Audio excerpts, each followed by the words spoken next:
ADEC TV, conectado com você. Olá, queridos, a paz do Senhor, você está no ADEC TV e hoje no quadro Lições Bíblicas. Hoje nós vamos estudar a última lição desse trimestre, a lição 13, Perseverando na Fé em Cristo. O textual está na segunda carta de Pedro, capítulo 1, verso 19, e está escrito assim: E temos muito firme a palavra dos profetas, a qual bem fazeis em estar atentos, como a uma luz que alumia em lugar escuro, até que o dia esclareça e a estrela da alva apareça em vosso coração.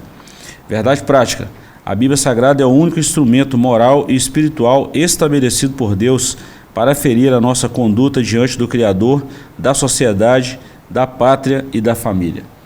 A leitura bíblica em classe está na segunda carta de Paulo a Timóteo, capítulo 3, versos 10 a 17. Hoje nós vamos ter alguns objetivos na nossa lição, e o primeiro deles é mostrar que, diante das heresias, é preciso ter perseverança. Segundo, enfatizar a necessidade de sempre aprender com a palavra de Deus. E terceiro, considerar as Escrituras como fundamento da vida cristã. Professor Joás, estamos finalizando o primeiro trimestre de 2025, 13 lições. O pastor Ezequiel Soares foi usado por Deus para nos ministrar essas lições, e hoje nós chegamos à última lição. Tratamos aí em defesa da fé, falamos sobre as heresias, falamos sobre a encarnação do Verbo, falamos sobre o Espírito Santo, sobre a igreja, e agora nós vamos falar da última lição, perseverando na fé em Cristo. Sem fé é impossível agradar a Deus, professor. E de fato é isso que a palavra nos recomenda, e também nos recomenda que devemos crer, mesmo não vendo. Isso, é pela fé que a gente compreende que a Escritura é a palavra de Deus, pela fé que a gente entende, assimila aquelas profecias contidas no texto sagrado e aplica à nossa própria vida, né? Pela fé que a gente persevera seguindo a Cristo, mesmo num mundo tão caótico, mesmo num mundo tão esquisito, né? Então a fé é fundamental, né, para a vida de todo cristão, para continuar seguindo a Cristo, mesmo no meio de tantas adversidades, de tanta perseguição, porque o cristianismo sempre foi, sempre será perseguido, o verdadeiro cristianismo, só pela fé. E perseverar na fé é fundamental para o cristão. Muito bom. Professor, nós estamos encerrando esse trimestre, falando aí muita coisa sobre essas heresias que são antigas, mas atualmente vêm com a roupagem nova.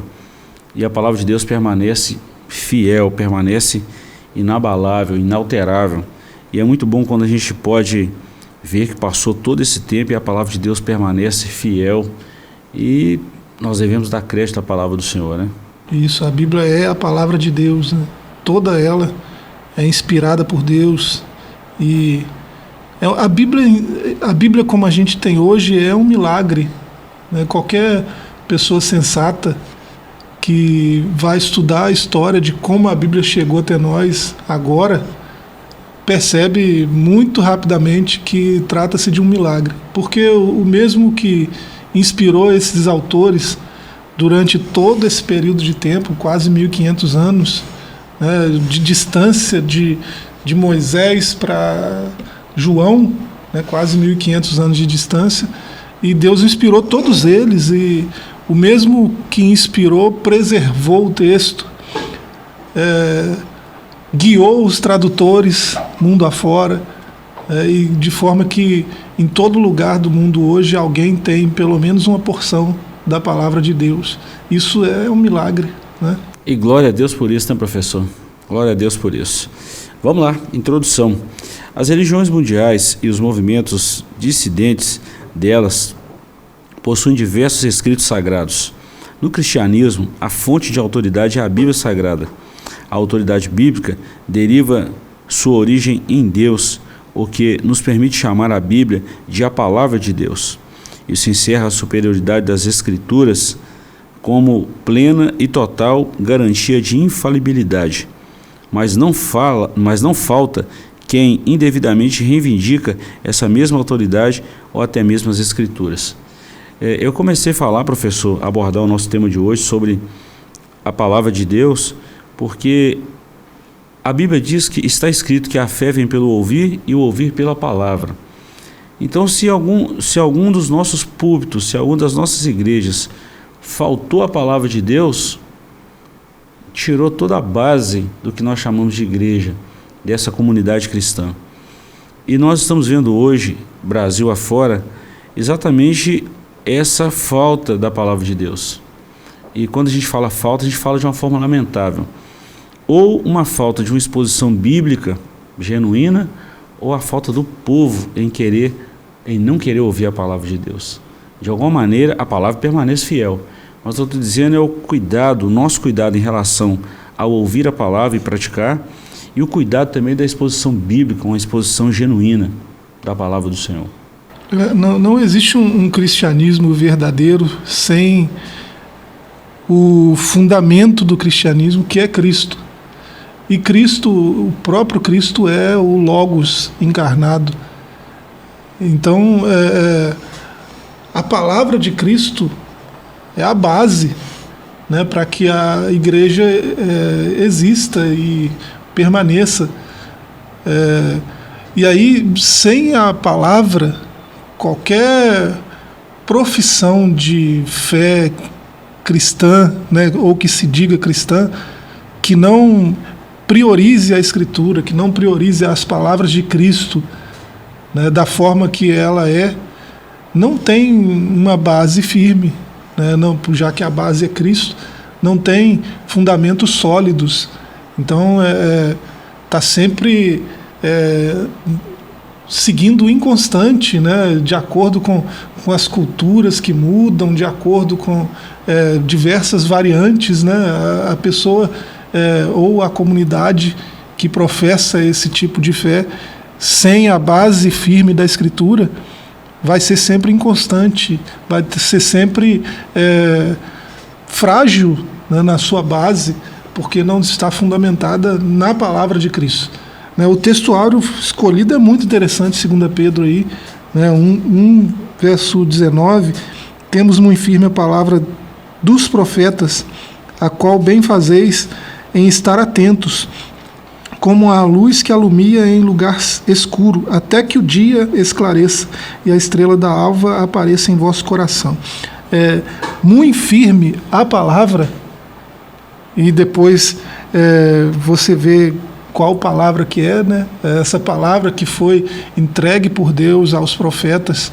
Então, sem essa profecia, sem essa revelação de quem Deus é, que é a Escritura, não existe segurança para uma profissão de fé sustentável. Então, nós vemos hoje, né, igrejas que se dizem cristãs, mas os seus fundamentos não são tão sólidos, se fundamentam na cultura, se fundamentam em ideologias mundanas, e a Cristo mesmo, que deveria ser a base, anda esquecido até nos cultos desses lugares, né? Então a gente precisa de um retorno à Escritura, de um retorno à palavra, para viver isso que propõe a nossa lição, que é a última do trimestre, né? Estarmos firmes na fé em Cristo. Bom, essa palavra está bem fresquinha no coração, falei dela recente agora em um dos nossos estudos bíblicos, e me chama muita atenção a reforma, tanto a reforma física, mas principalmente uma reforma espiritual que o rei Josias fez em Judá.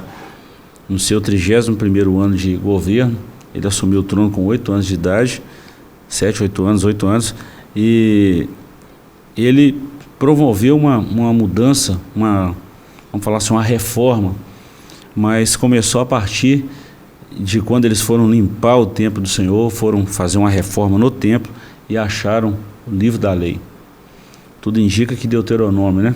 Porque ali falava coisas a respeito do cativeiro, principalmente Deuteronômio 28, o 29 e o 30, que traz as bênçãos lançadas sobre o monte Gerezim, as maldições sobre o monte Ebal, e eles acharam o livro da lei, a Torá. E quando eles acham, o rei rasga suas vestes e promove uma limpeza espiritual em todo Judá. E quando a gente olha para isso aí, professor, e vê nos dias atuais, a gente quase que está vendo a mesma necessidade, né? Eu não vou falar assim de uma limpeza, mas vamos falar de uma manutenção e de uma preservação da aplicação da palavra de Deus. Certamente. Muitas comunidades de fé cristã atualmente precisam de uma reforma, né? E isso não acontecerá se não houver esse encontro, esse reencontro com a palavra profética. A Escritura é o seu maior testemunho, né? O maior testemunho de Deus sobre a Escritura ser a sua voz é a própria Escritura. É lógico, nós temos diversos testemunhos, a história comprova isso, né? Você olha em diversas culturas, em diversos lugares do mundo, né?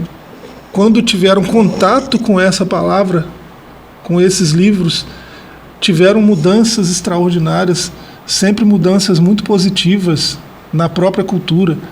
E hoje nós vivemos uma herança cultural que muitos esquecem, que vem dessa Escritura, vem do cristianismo principalmente. A gente já falou disso em outras lições, né? O quanto o cristianismo influenciou positivamente muita coisa na nossa cultura que a gente observa hoje ainda. Então,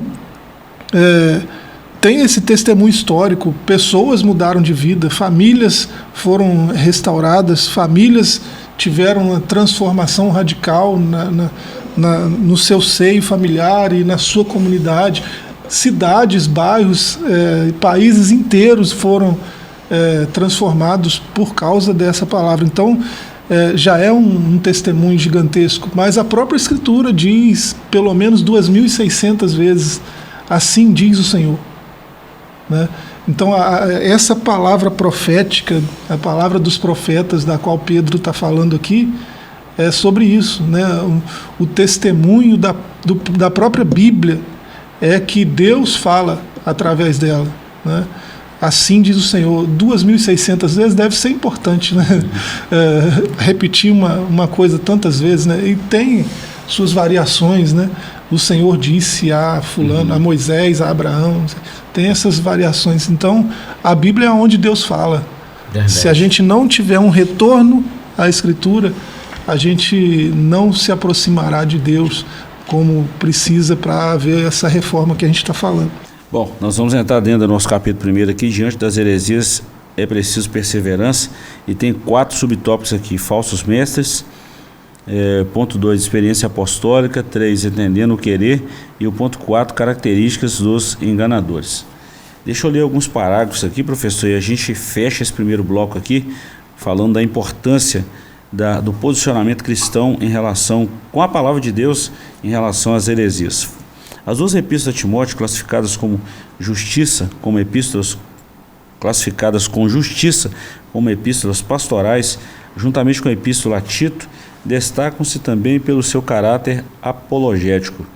Suas refutações às heresias contra as fábulas ou genealogias intermináveis e a expressão falsamente chamada ciência, sem dúvida, é um combate ao pensamento gnóstico que começou a surgir e chegou no ápice no século II. E aqui nós já falamos muito sobre isso aí, sobre as culturas dos judaizantes e etc, etc. 2. A experiência apostólica, versículos 10 e 11 da nossa leitura bíblica em classe. O apóstolo elogia a perseverança de Timóteo na fé e na doutrina em tempos tão difíceis. As perseguições são uma referência à experiência da primeira viagem missionária juntamente com Barnabé. É verdade que Timóteo se integrou à comitiva de Paulo em Listra e na segunda viagem missionária. Então nós vemos aqui a experiência apostólica, o que eles perseveravam. Paulo preso, quando você passar lá, passa em Trode, traz a minha capa e traz os pergaminhos também. Depois de muito tempo ainda lia e estudava. 3. Entendendo o querer.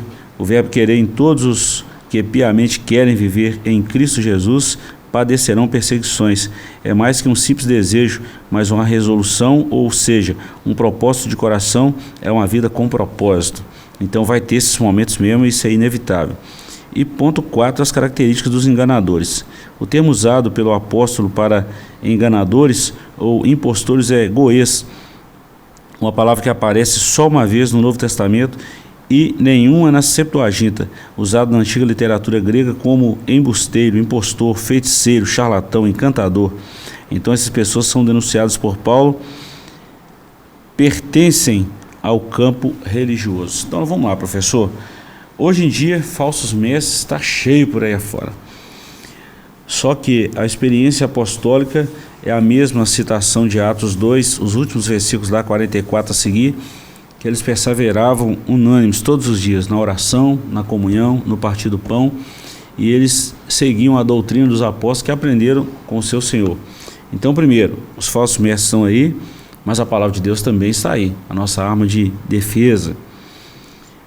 Quando nós entendemos o querer de Deus para nós, nós precisamos estar sabendo e cientes que essas provações e as lutas virão em defesa da fé. Mas a gente consegue identificar quem são os filhos de Deus e quem não. E aqui estão algumas características desses enganadores. Então, professor, o que eu quero falar diante da leitura desse primeiro bloco, desse primeiro capítulo aqui? Os falsos mestres estão aí, mas a palavra de Deus também está. Quem opta em servir a Deus e guardar a sua palavra vai enfrentar perseguição. Mas está fácil identificar quem são os mestres verdadeiros, quem são os falsos e quem são esses enganadores espalhados aí, transvestidos de poder de Deus e acham que são, mas não são. E Paulo ensina, né, seus obreiros, seus mentoriados a identificar essas heresias, a identificar esses problemas de conflitos teológicos e tudo mais. Ele ensina tanto Timóteo quanto nas suas outras cartas, né? Ele ensina que é por meio da própria Escritura que essas ideias são rebatidas, né? O conflito não é pessoal, o conflito é ideológico, né? E é preciso conhecer a Escritura e rebater essas fábulas, essas genealogias intermináveis, como ele fala com Timóteo aí, através do que a Bíblia diz, porque talvez Paulo estivesse pensando nessas conhecidas fábulas judaicas, né, já que o tema ali era os judaizantes, né, uma heresia bem primitiva na igreja, e muitos judeus, né, têm um corpo anedótico, né, um corpo de ensinamentos, de historinhas, de fábulas, de midrashes, né, que trazem sim lições práticas para a vida, mas em muitos casos, né, acabam sendo contrários à Escritura, né? Existem contos, fábulas, anedotas que ensinam a não ficar importunando Deus em oração. Existem lendas judaicas, né, que ensinam coisas que são contrárias ao que a Escritura ensina, né? Então, embora tenham um efeito prático que pode ser positivo, né, em algum sentido, não podem ser levadas, né, a um patamar, né, de competição com a Escritura. Uhum. Então, na dúvida, fica sempre com a Escritura. É mais ou menos isso que Paulo está ensinando aos jovens obreiros aí, que ele instrui a batalhar pela fé, a perseverar na fé em Cristo e combater as heresias e os falsos mestres da sua época. Professor, para a gente fechar esse primeiro bloco aqui, eu vi um reels esses dias agora de um professor da PUC, e ele falando na sua entrevista, ele estava gravando um podcast, falou o seguinte, que ele é professor da Universidade Federal há muitos anos, e ele foi abordado por uma moça estrangeira que veio estudar no Brasil, e ela ficou encucada com a forma dos alunos procederem. E ele falou assim, olha, é incrível porque essa menina me abordou, achei que ela ia pedir alguma coisa, ia falar alguma situação diferente, e ela só falou comigo: ô professor, por que os alunos no Brasil não estudam? E eu comecei a pensar isso voltado para o nosso contexto cristão. Já fizeram pesquisas e mais pesquisas de muitos cristãos que nunca leram a Bíblia toda, de muitos pastores que não leem a Bíblia na atualidade.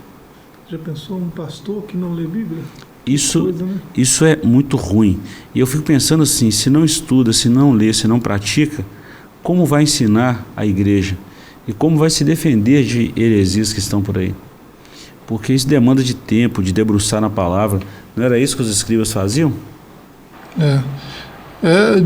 Muitos de nós passaria vergonha, né, diante de qualquer fariseu daquela época que ficaram atônitos com a mensagem de Cristo, né? Muitos de nós não causaria o mesmo efeito neles, porque eram pessoas assim de uma reputação, né, esplêndida, né? Eram pessoas que compravam e pagavam, que eram pessoas que eram capazes de recitar, né, o Bereshit inteiro sem ler nada, né? Assim como todos os outros livros, o Antigo Testamento inteiro, que é a Bíblia da época deles, eles eram capazes de citar de cor toda a Escritura, né? Fala um teólogo hoje que faz isso, não conheço, né? Talvez alguém assim, um Luiz Saião da vida, um Silas Daniel, sei lá, né? Mas não sei. Qualquer fariseu daquele fazia isso na época, né? E as palavras de Jesus, a autoridade com que Jesus falava, deixou eles atônitos, né? Porque Jesus traz o real sentido dos textos proféticos, o real sentido da Escritura, porque ele é o Logos encarnado, né? Em muitos momentos ele traz revelações novas, mas sempre com um arcabouço do que já estava revelado, né? Sempre fundamentado no que já estava escrito. Então, em certo sentido, Jesus trouxe pouca novidade, né? Mas acontece que o que ele falava, ele vivia completamente, inteiramente, né? Integralmente, ele vivia tudo que ele falava. Então, essa autoridade, né, deixava aqueles homens atônitos. Que Deus levante pessoas assim hoje, né, com essa autoridade de conhecer a Escritura de um jeito que é capaz de praticá-la, né? Deus nos ajude. Isso é urgente, tá? Urgente. Dá uma segurada, professor, nós vamos para um pequeno intervalo e voltamos já com a segunda parte dessa lição maravilhosa, e eu te aguardo. Já estamos de volta com o segundo bloco.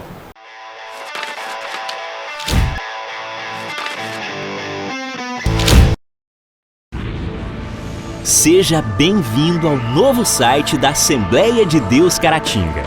Agora ele está completo para você acompanhar bem de perto tudo sobre nossa igreja. Nele você encontra um pouco de nossa história, onde nós estamos, nossos horários de cultos e endereços de nossas filiais. E ainda você poderá fazer seu pedido de oração, sua contribuição, acompanhar nossas notícias, entrar em contato conosco e muito mais. Mais uma forma de você acompanhar tudo o que acontece na Assembleia de Deus Caratinga, de onde você estiver. Acesse agora assembleiadedeuscaratinga.org. Uma verdadeira história de fé, renúncia, desafios e conquistas. Você irá se emocionar e extrair lições extraordinárias da biografia de um dos mais expressivos líderes do movimento pentecostal no estado de Minas Gerais. Recomendada por influentes líderes cristãos. Adquira agora mesmo Ari Coelho, um legado de fé, e descubra detalhes de uma história de vida que pode transformar a sua. Um produto com a qualidade CPAD.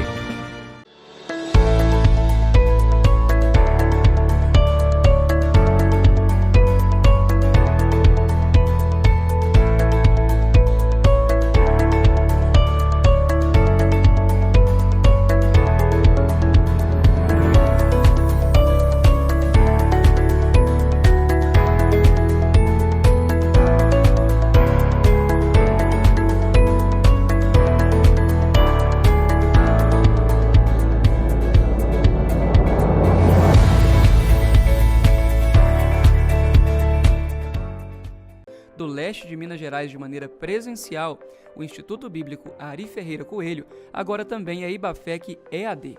A modalidade do ensino à distância não perde em nada e oferece seu curso de formação em teologia com as seguintes disciplinas: liderança cristã, administração eclesiástica, história das religiões, introdução à psicologia, cristologia, fundamentos do Antigo Testamento, fundamentos do Novo Testamento, geografia bíblica, evangelismo, discipulado, ética cristã e muito mais. Com a plataforma própria e totalmente intuitiva, você, aluno, acessa o curso do seu computador ou celular, tendo todo o suporte dos professores e a certificação garantida ao final do curso. Já são mais de 30 turmas e mais de 1.000 alunos formados. Agora chegou a sua vez. Aproveite as condições especiais de lançamento. Informações 33 999 12 5953.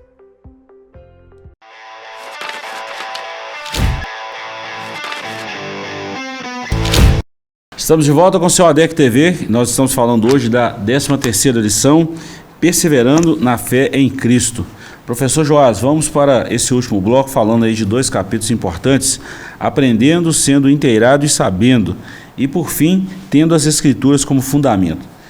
Nós já falamos muita coisa desse capítulo 2 aqui, professor, mas nós vamos só sintetizar aqui. Ponto 1, de quem Timóteo aprendeu as Sagradas Letras. Ponto 2, permanecendo firme nas Escrituras, nas Sagradas Letras. A Bíblia é divinamente inspirada. Eu não vou ler por uma questão de tempo para a gente ganhar nesse comentário, mas eu lembro de Paulo escrevendo a sua 2ª carta a Timóteo. Ele falou assim, de sorte que habita em você, Timóteo, mantém isso aceso, deixa aceso, mantém, persevera, trabalha nisso aí. A fé que habitou primeiro na sua avó, Loide, na sua mãe Eunice, e essa fé fingida que agora, a fé não fingida que agora habita em você. Habitou primeiro na sua avó, na sua mãe, agora em você. Uma fé não fingida. Trabalha isso em você. E você recebeu isso por causa da Escritura, e você recebeu esse ministério com a imposição das mãos.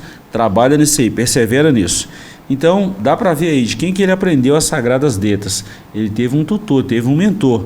E, acima de tudo, ele tem o Espírito Santo. Timóteo trabalhou muito nisso aí. Além dele trabalhar isso aí e saber de onde ele aprendeu, com quem ele aprendeu, aí vem, permanece firme. Ou seja, esse permanecendo firme, e o verbo está aí numa conjugação que ele não está no passado, não é só no presente, mas é uma continuidade, permanecendo, ou seja, é um trabalho contínuo, a prática das Escrituras. E por fim, a Bíblia é divinamente inspirada. Então a gente não tem dúvida disso aqui, professor. Agora, nós precisamos ver a fonte que estamos aprendendo também, né? Esse verdadeiro filho, né, que Paulo fala, que é Timóteo, mesma expressão que ele usa para Tito, né? Eu entendo que ele é verdadeiro filho justamente por causa dessa fé aí que ele aprendeu da mãe, da avó e do apóstolo. Por isso que é verdadeiro filho. Eu tenho menos, na minha concepção, né? Tem muitos teólogos que têm uma visão de paternidade espiritual diferente, né? Mas eu acredito que esse termo aí, verdadeiro filho, tem mais a ver, fala mais sobre Timóteo do que sobre Paulo, sobre o apóstolo, né? Timóteo é verdadeiro filho, não é sobre a paternidade espiritual de Paulo, é sobre a filiação espiritual de Timóteo, de Tito também, né? Essas cartas pastorais são tomadas como base para falar de paternidade espiritual, né? E assim, ele é verdadeiro filho porque ele ouviu da avó sobre a fé verdadeira e viu no exemplo dela, ele ouviu da mãe sobre a fé verdadeira e viu o exemplo dela e seguiu os mesmos caminhos, os mesmos passos, né? E quando ele ouviu do apóstolo, ele já estava familiarizado com a fé verdadeira, com a prática da fé. Por isso que ele é chamado de verdadeiro filho. O verdadeiro filho é aquele que pratica aquilo que aprende, né, do seu parentesco, né, da sua mãe, do seu pai, dos seus líderes espirituais. São verdadeiros filhos. Então, esse caminhar aí na fé verdadeira é sobre isso, né? É sobre reconhecer a autoridade da Escritura e viver na prática aquilo que aprende na Escritura. Permanecer nisso. É sobre querer andar com Cristo, né? Como Paulo diz aí no verso 12, né? Aqueles que plenamente querem viver em Cristo. Esse querer aí, como diz o nosso comentarista, é muito mais amplo do que a gente pensa. Seguir a Cristo deve ser algo intencional, um projeto de vida, deve ser uma busca resoluta, né, constante, de pisar onde Cristo pisou, né, seguir os passos dele, porque nas palavras do próprio apóstolo Pedro, né, ele esteve aqui para isso. Ele fez o que fez para que a gente seguisse os seus passos, né, para que a gente emulasse de alguma forma o comportamento dele, as palavras dele, a atitude dele como homem. Então, agindo assim, seremos também verdadeiros filhos. Reforçando isso, uma coisa que você falou, professor, que é muito importante, sobre essa questão de filiação, dessa paternidade espiritual. Há muita heresia em cima disso aí, e foi muito bom você ter falado isso aí, que o apóstolo está falando mais do exemplo, do comportamento de Timóteo do que a influência dele na vida de Timóteo. Ele chega a reconhecer que o que Timóteo aprendeu dele, ele já tinha aprendido, né? Então, Paulo se coloca mais um tutor, né? De lado do que a mãe, a avó. Uhum. Né? Paulo teve uma relevância na vida de Timóteo, de Tito também, mas a relevância, a importância maior está no que eles aprenderam em casa. Eu só fico intrigado com algumas coisas. Eu vi uma pessoa falando esses dias agora que foi criada na igreja evangélica e que se sentiu assim massacrada por cultura, por ensinamento e tantas outras coisas absurdas. Eu fiquei olhando aqui e fiquei pensando assim, a influência positiva que a Bíblia, eu não vou nem falar a igreja, mas que a Bíblia tem na vida das pessoas. É simples, é só pegar aí e pode observar, pode olhar os números, pode olhar a estatística. E a igreja não é essa opressão, tem que fazer assim, não é isso. Agora, as Escrituras nos orientam a cuidar dos filhos, a orientar os filhos. Isso é bíblico, isso não é algo pejorativo ou imposição sobre a vida dos filhos, não. Isso é algo que nós recebemos de Deus e transmitimos aos nossos filhos. E o exemplo está aí para todo mundo ver, né? Bom, para a gente fechar aqui, professor, a Bíblia é divinamente inspirada. Disso nós não temos dúvida, né? Há muitas pessoas aí falando aí na importância de atualizar a Bíblia, que a Bíblia precisa de uma atualização. Nada disso, a Bíblia é a palavra de Deus, ponto. E nós não temos que discutir isso. E tudo que está escrito na Bíblia é a palavra de Deus, está divinamente inspirado, é divinamente inspirado. Eu estou falando isso porque nós devemos crer na palavra do Senhor. Num mundo tão avesso, de tanta oposição em relação ao que se chama Deus, e a gente sabe muito bem o que é isso, é o espírito do anticristo se opondo ao que se chama Deus, não ficaria por menos também não se opor à palavra de Deus. E é interessante essa passagem que é verso 16, né? Toda a Escritura é inspirada. Timóteo aprendeu essas sagradas letras, essa Escritura em casa, né? Como todo bom judeu, né, diga-se de passagem, naquela época e hoje também é assim, né? Na maior parte das casas de judeus praticantes, ortodoxos e tudo mais, ainda se ensina a Escritura, se aprende desde cedo, né? Se aprende a ler lendo a Torá, né? Então, no caso de Timóteo, isso foi verdade e foi muito bem feito, né? A avó, a mãe seguiram o mandamento direitinho, né? De ensinar o filho andando no caminho, sentado na mesa, deitando, levantando, o tempo todo escritura. Mas isso é uma doutrinação, isso vai acabar com a cabeça do menino? Não. ele não poderia aprender coisa melhor do que a Escritura. Não tem nada melhor do que isso para aprender no mundo. Tem muita coisa boa para aprender no mundo, né? Tem muita coisa boa, mas nada melhor do que isso, do que a Escritura. A Escritura supera qualquer coisa que você fale aí, né? Esse menino precisa aprender literatura, legal, né? Fernando Pessoa, muito bom, né?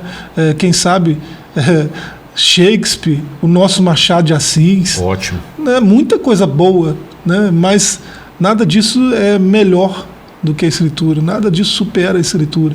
Né? Então, se Timóteo aprendeu isso desde cedo, ele aprendeu o melhor desde cedo, em casa. Né? E é o melhor por quê? Porque toda a Escritura é divinamente inspirada. Deus soprou em cada um desses escritores a sua palavra, né? A sua verdade, a revelação perfeita de quem ele é, né? Que culminou na encarnação do Verbo. Ele soprou isso antes da encarnação, né? E depois. Ele soprou isso nos escritores, nos profetas que escreveram sua palavra. Bom, professor, fechando a nossa lição de hoje e também esse primeiro trimestre de 2025, o último capítulo aí, tendo as Escrituras como fundamento. Não poderia ser melhor, tá? Esse fechamento. A autoridade apostólica, a abrangência e o manual de Deus. A igreja se submete inquestionavelmente à autoridade dos apóstolos do Novo Testamento. Sabemos que essa é a vontade de Deus. Se os evangelhos de Mateus e Lucas, ou pelo menos um deles, são colocados no mesmo nível do Antigo Testamento, e da mesma forma das epístolas paulinas, isso é a forma de reconhecer definitivamente o Novo Testamento como escritura inspirada. É claro que quando a Bíblia fala doutrina dos apóstolos ou a perseverar na orientação dos apóstolos, porque eles receberam do seu Senhor que falou as Sagradas Escrituras. Toda a citação do Novo Testamento está embasada no Antigo Testamento, não tem dúvida disso. Quando Paulo escreve essas cartas aí ao jovem obreiro, Timóteo, eles já têm a Bíblia e o cânon da Escritura já estava bem estabelecido, né, do Antigo Testamento. Uhum. E em 1 Timóteo 5,18 ele usa a mesma expressão que ele tem para se referir à Escritura no Antigo Testamento, o texto do Antigo Testamento, ele toma a mesma expressão para fazer referência aos Evangelhos. Uhum. Então ele está dizendo que o que os evangelistas escreveram foi inspirado do mesmo jeito que Moisés escreveu. Então é a mesma coisa, ele está falando de Escritura. Né? Depois, né, o apóstolo Pedro, 2 Pedro 3, 15, 16, ele vai dizer a mesma coisa sobre as cartas de Paulo. Né? Ele vai usar a mesma expressão que ele usa para se referir ao Antigo Testamento, ele usa para se referir às cartas de Paulo. Uhum. Então o Novo Testamento ainda estava sendo estabelecido como cânon, mas os apóstolos já reconheciam a autoridade, né, daquilo que estava sendo escrito, já reconheciam como canônico, né, uhum. Porque a Escritura é a palavra de Deus para o povo de Deus, né, e um testemunho aos infiéis, né, um testemunho aos ateus, aos que não creem em Deus, né? A Escritura acaba sendo o critério que vai levar ao julgamento, né? Tanto um como o outro. Então, as Escrituras são a bênção para a humanidade inteira, para toda a humanidade, em todas as eras. Como fundamento, né? Não podia haver nada melhor para fundamentar a nossa trajetória, a nossa caminhada, porque como palavra de Deus, entregue especialmente ao seu povo, o seu povo reconhece a voz de Deus, a voz do seu pastor. Né? O próprio Senhor Jesus diz isso: eu sou o bom pastor. Então eu tenho as minhas ovelhas, o Pai me deu, e as minhas ovelhas reconhecem a minha voz. Então isso vale para toda a palavra de Cristo, para toda a palavra de Deus. Sobre essa abrangência, professor, você já entrou nesse ponto aí, a citação do Antigo Testamento, só para quem está em casa entender sobre essa abrangência, a importância do Antigo Testamento, porque tem aqueles que pensam assim, o Antigo Testamento passou, acabou e não vale mais. Não vale? Quem falou isso? É a palavra de Deus, está em plena evidência. Claro que o foco agora é Cristo. O que estava profetizado no Antigo Testamento cumpriu em Jesus. E a gente sabe isso muito bem. Mas só para quem está em casa entender, quando Paulo escreve os primeiros capítulos de Romanos, é pelo menos os 7 primeiros capítulos de Romanos, que ele está falando da pecaminosidade do homem, da martiologia que nós chamamos na teologia. No capítulo 3, por exemplo, ele usa ali 5 salmos como referência para embasar a pecaminosidade do homem. Ele tá, vamos falar assim, evocando ou trazendo um texto lá do Antigo Testamento para embasar o que ele está falando agora sobre a doutrina do pecado, mas ele traz a solução para isso no capítulo 8. Então ele vem falando terceira no capítulo 1º, 2º, 3º, 4º, 5º, 6º, 7º, no 8º ele apresenta a solução, Cristo Jesus. Então é importante essa abrangência, né? E não foi só com Paulo, Pedro também fez isso, as cartas joaninas, né? Tem base, Judas citou Enoque. Isso é muito interessante sobre a Escritura, né? Não tem... a gente fica maravilhado sempre que a gente olha para essas coisas,